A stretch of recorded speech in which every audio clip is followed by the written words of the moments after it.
নতুন বছৰত সলনি হ'ব মন্ত্ৰীসভা। হিমন্ত বিশ্বৰ মন্ত্ৰীসভাৰ পৰা পাখি কটা যাব কেইবাজনো মন্ত্ৰীৰ। মন্ত্ৰীসভাৰ সালসলনিৰ বাবে প্ৰস্তুত মুখ্যমন্ত্ৰী। নতুন বছৰতে সালসলনি কৰা হ'ব মুখ্যমন্ত্ৰী হিমন্ত বিশ্ব শৰ্মাৰ মন্ত্ৰীসভা। মুখ্যমন্ত্ৰীয়ে নিজে সালসলনি কৰিব মন্ত্ৰীসভাৰ। কেইবাগৰাকীও মন্ত্ৰীৰ পাখি কটা যাব বুলি জানিব পৰা গৈছে। খবৰ অনুসৰি কেইবাগৰাকীও জ্যেষ্ঠ মন্ত্ৰীয়ে হেৰুৱাব মন্ত্ৰিত্ব। কোন কোন মন্ত্ৰীয়ে হেৰুৱাব মন্ত্ৰিত্ব? দিছপুৰত এতিয়া চৰ্চা চলিছে কেইবাগৰাকীও মন্ত্ৰীৰ বিষয়ে।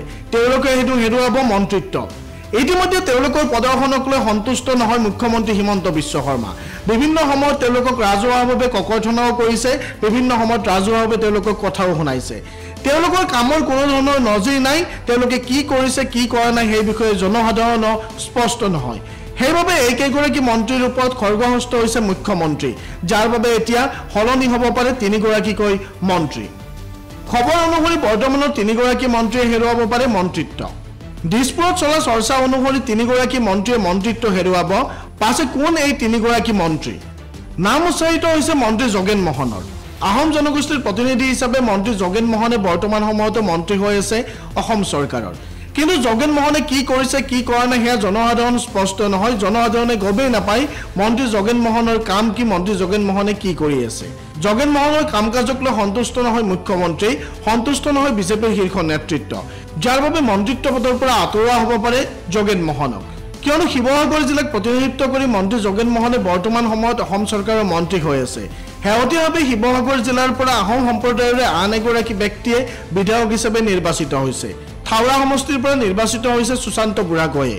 পূৰ্বতে কংগ্ৰেছৰ টিকটত নিৰ্বাচন জিকিছিল, কিন্তু শেহতীয়াভাৱে কংগ্ৰেছ ত্যাগ কৰি বিজেপিৰ টিকটতো বিধায়ক হিচাপে নিৰ্বাচিত হৈছে সুশান্ত বুঢ়াগোহাঁয়ে। মন্ত্ৰী যোগেন মহনৰ স্থলাভিষিক্ত হ'ব পাৰে সুশান্ত বুঢ়াগোহাঁই। সুশান্ত বুঢ়াগোহাঁইক লৈ ইতিমধ্যে জল্পনা কল্পনা চলিছে আৰু মন্ত্ৰিত্ব দিয়াৰ প্ৰতিশ্ৰুতিৰে দৰাচলতে বিজেপিলৈ অনা হৈছিল সুশান্ত বুঢ়াগোহাঁইক। মুখ্যমন্ত্ৰী হিমন্ত বিশ্ব শৰ্মা অতি ঘনিষ্ঠ হৈছে সুশান্ত বুঢ়াগোহাঁই। কংগ্ৰেছত থকা সময়তে মুখ্যমন্ত্ৰী হিমন্ত বিশ্ব শৰ্মাৰ সৈতে অতি ঘনিষ্ঠ আছিল সুশান্ত বুঢ়াগোহাঁই। সেয়ে এতিয়া মন্ত্ৰিত্ব হেৰুৱাব পাৰে যোগেন মহনে। চন্দ্ৰমোহন পাটোৱাৰীও হেৰুৱাব পাৰে মন্ত্ৰিত্ব। ইয়াৰ পূৰ্বেও বিভাগৰ সালসলনি ঘটোৱা হৈছে মন্ত্ৰী চন্দ্ৰমোহন পাটোৱাৰীৰ। পৰিবহণ মন্ত্ৰীৰ পৰা আঁতৰাই দায়িত্ব দিয়া হৈছে বন বিভাগৰ। পৰিবহণ মন্ত্ৰী হৈ থকা সময়ত চন্দ্ৰমোহন পাটোৱাৰী কি কৰিলে কি নকৰিলে সেয়া ৰাইজে গমকে নাপালে, যাৰ বাবে এতিয়া দিয়া হৈছে বন বিভাগক। কিন্তু বন মন্ত্ৰী হিচাপে বন বিভাগৰ কাম সুচাৰুৰূপে পালন কৰিব পৰা নাই চন্দ্ৰমোহন পাটোৱাৰীয়ে, যাৰ বাবে মুখ্যমন্ত্ৰীয়ে ৰাজহুৱাভাৱে ককৰ্থনা কৰিছিল মন্ত্ৰীগৰাকীক।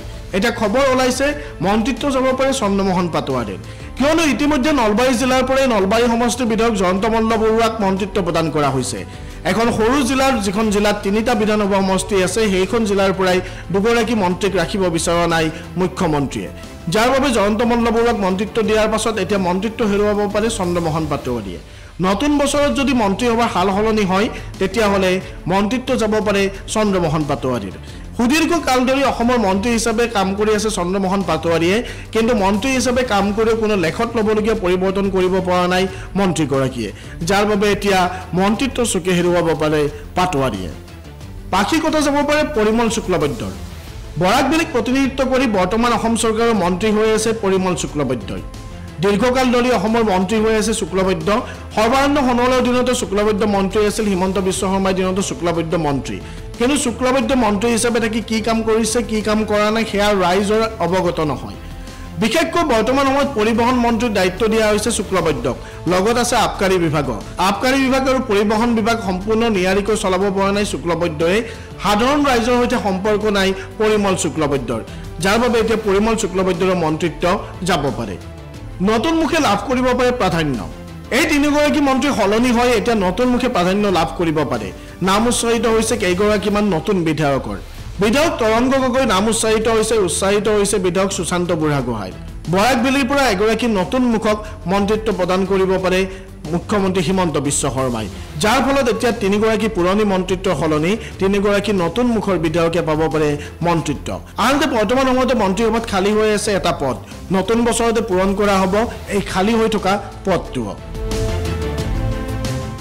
নতুন বছৰতে এইদৰে সাল সলনি কৰা হ'ব অসম মন্ত্ৰীসভাৰ। হিমন্ত বিশ্ব শৰ্মা চৰকাৰৰ মন্ত্ৰীসভাৰ সাল সলনি কৰা হ'ব। তিনিগৰাকীকৈ মন্ত্ৰীয়ে বিদায় লোৱাৰ সম্ভাৱনা এতিয়া প্ৰকট হৈ পৰিছে তাৰ সলনি নতুন মুখে স্থান লাভ কৰিব কোন কোন এই নতুন মুখ হৈ আমাৰ পৰৱৰ্তী প্ৰতিবেদনত আমি দেখুৱাবলৈ চেষ্টা কৰিম ধন্যবাদ চাই থাকিব প্ৰাগ নিউজ ডিজিটেল